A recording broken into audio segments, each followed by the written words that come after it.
Hello, I'm Yaela from Sydney University, and I want to thank you for joining me here today and thank the organizers for organizing this virtual conference for us all to get together and learn from each other. And today, I'm going to discuss with you learning about science in society through citizen science.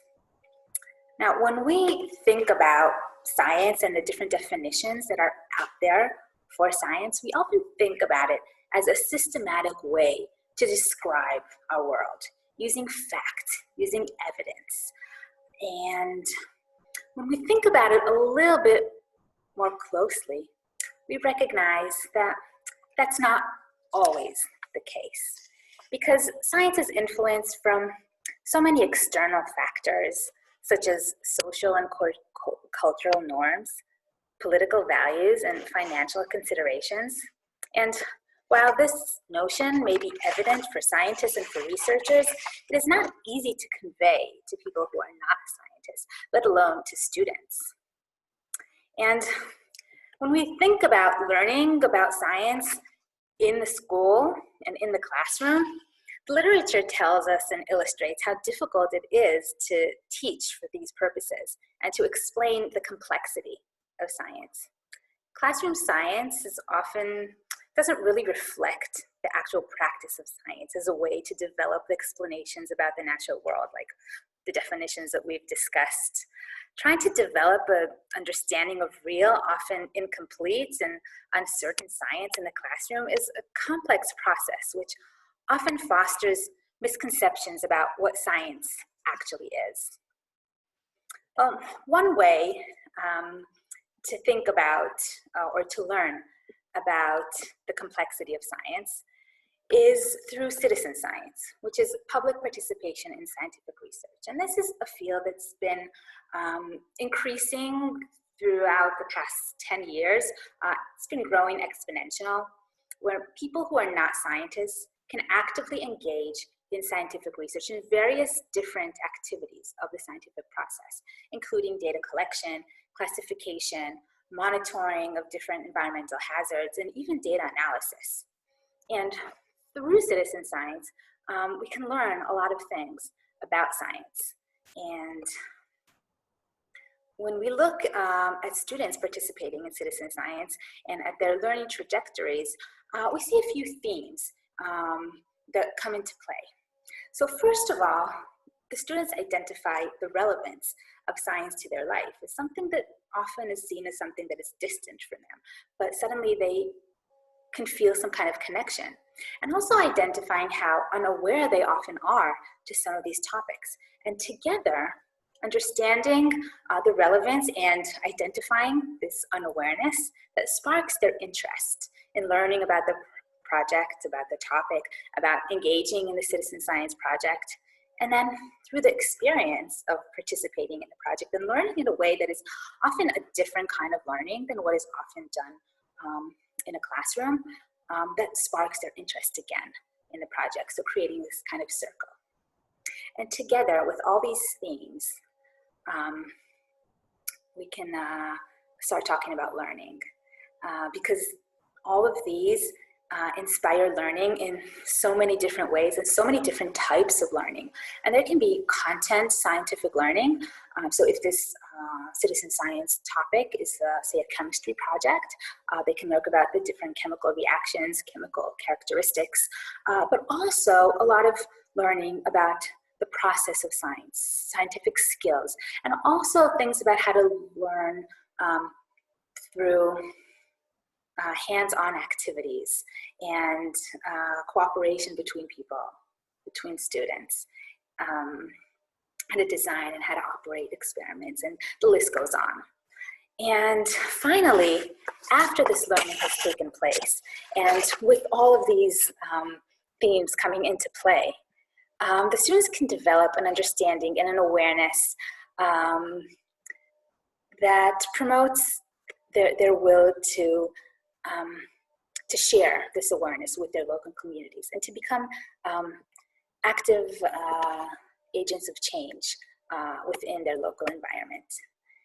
And this is one of the things that we wanted to test and to look a little bit more deeply in this research, which goal was to investigate the processes involved in learning. So some of these different processes, but specifically learning about the more complex outcomes and learning about complexity of science, the understanding of the complexity of science through student participation in citizen science. And more specifically, we worked in a project called Breaking Good, which is a citizen science project that engages non-scientists in chemistry and public health research. And students engage in this project by learning organic chemistry in the classroom with the teachers, and discussing different topics that are related to chemistry, but in the context of real world chemistry and medicine production, and some inequalities that come into play when we talk about the accessibility of medicines. And then following pharmaceutical procedures and chemical procedures, they actually engage in hands-on synthesis of chemical molecules. And the picture that you would see here above are from students from Sydney Grammar who set out to reproduce an active ingredients of one of the medicines that we've been working on in Breaking Good. And it took quite a lot of work and almost a year of preparation with work with the students. But at the end, the students confirmed they produced a substance that had all the chemical characteristics that the medicine that they were looking for has. And the quantities that they made was starting products that cost around $30, actually had a street value in the US of something along the lines of $100,000. So this really exemplifies how people who don't have all the chemistry training and are definitely not chemistry experts, but given the right facilities and the right trainings, can actually create and synthesize these things in the lab. And this was a really good starting point or a development point for Breaking Good going forward. And in this research, we wanted to investigate how what the learning processes of students were. But we also wanted to take a more holistic approach and to investigate the learning outcomes and the learning processes of all the people involved in the project. So these are students, but also the teachers, and also all the different scientists that are involved, and look in each group and see what their goals and motivations for the project, but also what their learning processes and their learning outcomes are at the end of the day. And through a variety of research tools, we set out to learn this. And our initial findings show that students got really excited about the project and excited about chemistry through this project. And through engaging in a project that was a real life project, that wasn't just another project that they had to do for school, that sense was really, they really felt that. They felt it was real science, and they started to understand what chemistry is all about and what chemists actually do. And then the last thing that we found here was that through participation, students could also understand some scientific processes, also techniques and hands-on skills of how to engage in this kind of research, but also other kinds of skills that are very important when we're conducting research in a lab. But unfortunately, and like many others, our project was interfered with a world pandemic. But what started as a disruption to our research plan later transformed to a unique opportunity as we designed and launched Essential Medicines, a citizen science project that is all online, that engages the public in research about the world's most important medicines. And essential medicines are defined by the World Health Organization as those who satisfy the priority health care needs of the population.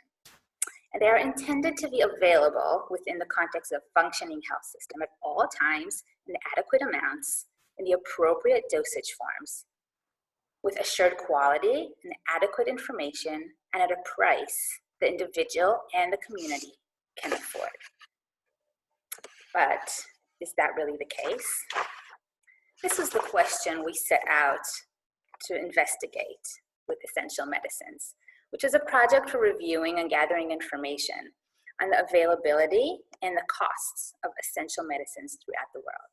So Essential Medicines worked on open science principles, which means that the database that we're gathering throughout the project will be open for everyone who wishes, and that a lot of the conversations about the project and the project development and the operation are done in the public domain. And the project wants to raise awareness, but also to break down barriers for information about essential medicines and for the access to these medicines. And we're looking to engage the public and students in drug discovery research. And in just 2 weeks since we've launched this project, as of the time that this recording has been taken place, we've already received over 100 entries of data, and we've conducted several streams of conversation in our public forum, which include discussions on the operation of the project, designing the next phases of the project and of the review and data collection, and suggestions for project improvement and development looking forward. There have also been a number of schools and teachers that have been interested in engaging their students, especially with online learning that is still taking place in a lot of places. So this has really been creating a network of contributors and of learners through this real-life, hands-on scientific research. And we hope to build on this momentum, promoting both this online and the lab-based student engagement once we're allowed to go back to the labs, and investigate how this participation can contribute to the understanding of the complexity and the multifaceted nature of science. So with that, I would like to thank you very much for listening, and to thank my team, whose pictures are here beneath, for helping with the process and building the projects and conducting the research, and also to invite you to our website to participate in the project. And I'm happy to continue this discussion over email, so please contact me, and have a great conference. Thank you very much.